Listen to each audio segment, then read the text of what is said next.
This is, again, a capitulation of epic proportions that I believe stems from deeply depressing tactical decisions by the manager. Well, it wasn't meant to be. A heartbreaking defeat in another semi-final of a World Cup against familiar foes in Argentina. 2 late goals saw Lionel Messi's side win 2-1 to take them to the final. We're joined now in the studio by talkSPORT's Max Scott. Good morning. Morning. OK, it's not coming home. Look at his face. It's not coming home. No, it's not. It's a difficult morning for England fans, partly because it did feel like we were holding our own in that game. England were the better team, and they inexcusably hit the self-destruct button. They didn't lose because Argentina were unstoppable. They lost because they committed the same old mistake of retreating into their box and giving players like Lionel Messi the freedom of Atlanta. It was just a self-induced capitulation of epic proportions, and who'd have thought that the catalyst for this would be England scoring a goal? England were the better team. It wasn't vintage, but these are two teams, as we've discussed throughout the whole World Cup, of moments, and England were the better team. But that was the moment that sort of shifted the gears psychologically in the minds of the England staff and players to retreat and to flood the box with defenders. So can you explain this to me? Because I'm obviously not a football expert. I don't watch a lot of football, but Anthony Gordon's goal, it was a moment, and it really did lift everybody. It lifted the team, and at that point I felt, as a fan, okay, now I believe that we can really do this. But then Anthony Gordon was taken off, and we went really, really defensive. What was Thomas Tuchel thinking doing that? Well, Thomas Tuchel must have been thinking, we just need to protect this lead at all costs. The problem was Anthony Gordon scored in the 58th minute. There were 9 minutes of added on time. So we're talking sort of over 40 minutes of ultra defensive a tactical approach. And the bizarre thing is, when Thomas Tuchel came into the job, one of his first interviews, he said about Gareth Southgate's England that they were essentially, England were afraid of being knocked out rather than excited about the prospect of getting through or winning something. Well, the same can be said about Thomas Tuchel. He's made 3 substitutions he's just put 3 extra defenders on the pitch and has tried to sort of flood the zone.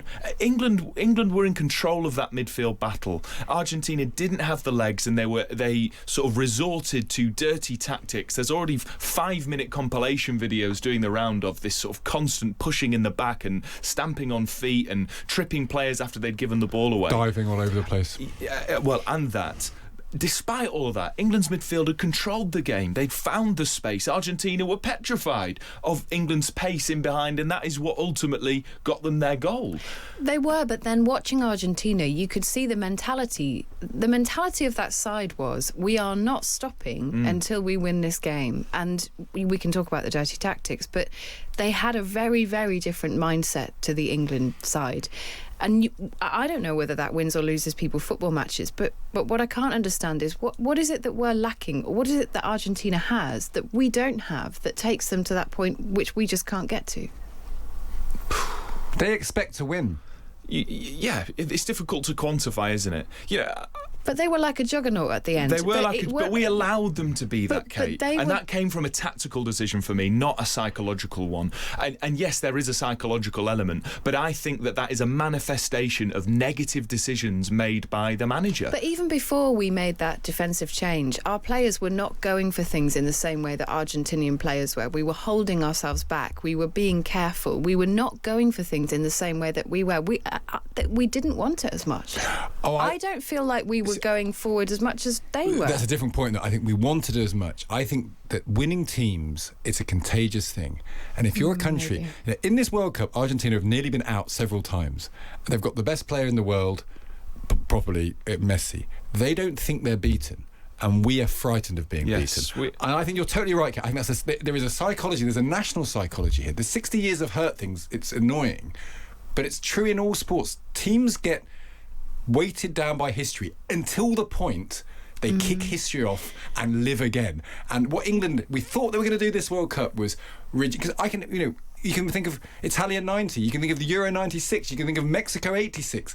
We are weighted down by history, and we will be until someone kicks it off. And the hope was that Thomas Tuchel a German would comes be in that. and says at 1-0, we're going to go and win 2-0. Let's be honest, this is why Thomas Tuchel came into the tournament, to get England through to a World Cup final and then to win it. It wasn't necessarily to beat Mexico. It wasn't necessarily to beat DR Congo or Norway. All of those victories in themselves were great for England, and I think did demonstrate at the time a development of their character. But when it mattered the most, the reason Thomas Tuchel came into this role was to get them over the line in the big games against the top side, and he hasn't. And the frustration from fans is that the decisions, I think, were indicative and charismatic of the fear that you've just described, Stig. Yeah.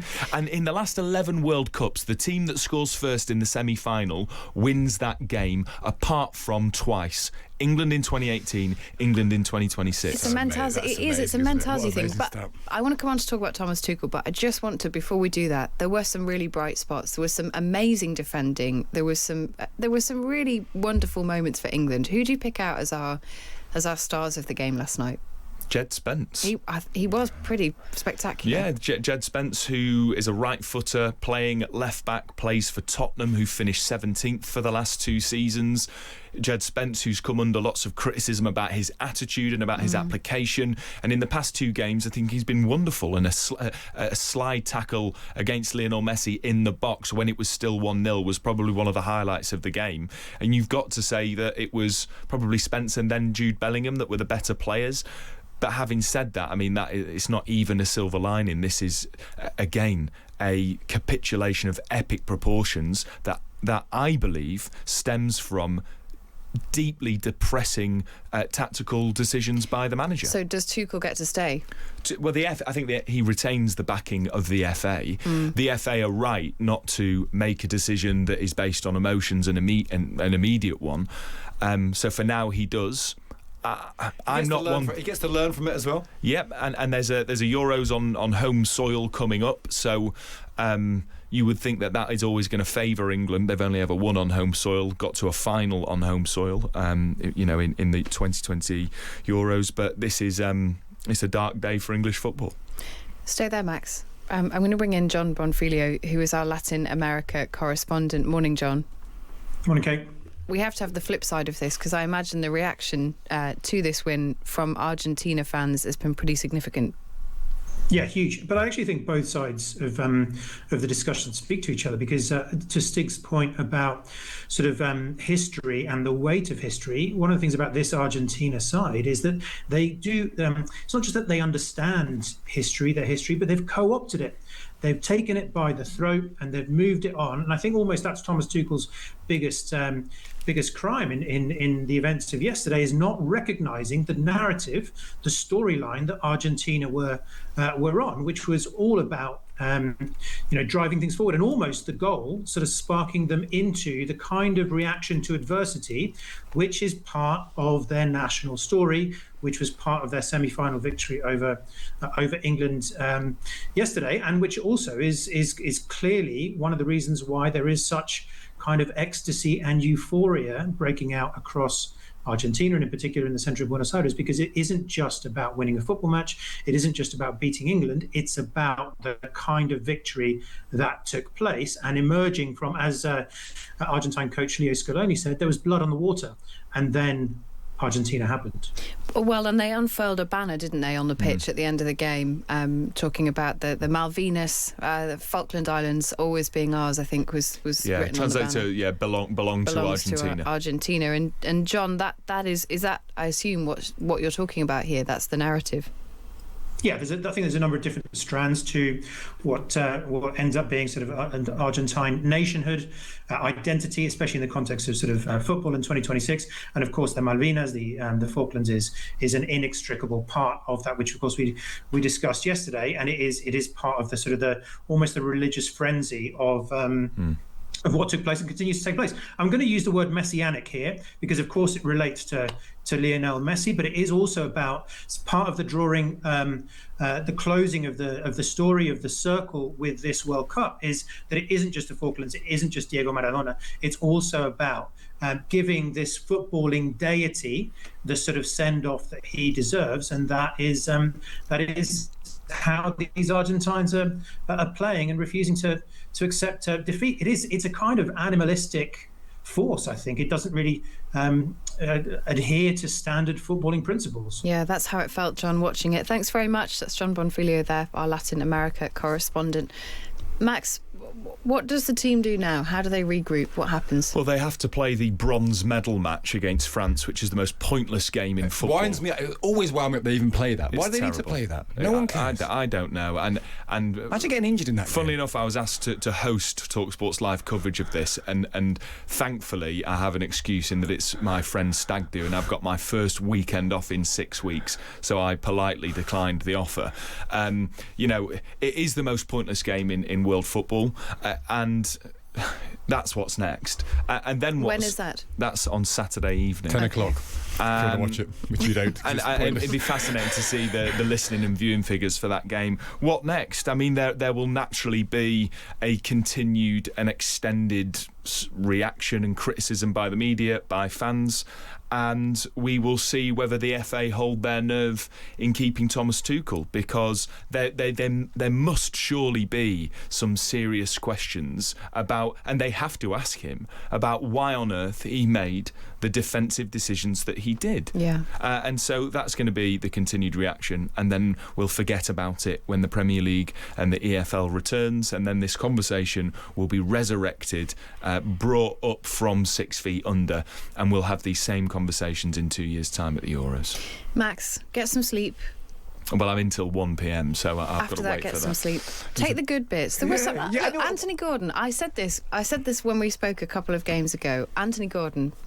He's brilliant. Yeah, he was brilliant. Yeah, and he shouldn't have been substituted, Kate. No, I don't think he should have been substituted either. No. But what do I know? Also, about Max, football? You've been magnificent. We've loved having you on this program. We did. You've been a joy to speak to, and the reason we like sport, I really feel this. Sport is about stories. And the reason we get sucked in, I tried not to get sucked in this time, we get sucked in. And the problem is, the villains won. It's an ugly Argentinian team with an appalling nationalistic edge to it, harping on about a war that they justifiably lost following an act of aggression in 1982. They've not got over it. They need to get over it. They're a dirty team who played dirty. The villains have won. But that sometimes happens, and that's why we care. We care about stuff because stories really matter to us. And sadly, a really likeable England team lost their courage, lost their bottle from the manager down. When it mattered and the baddies won.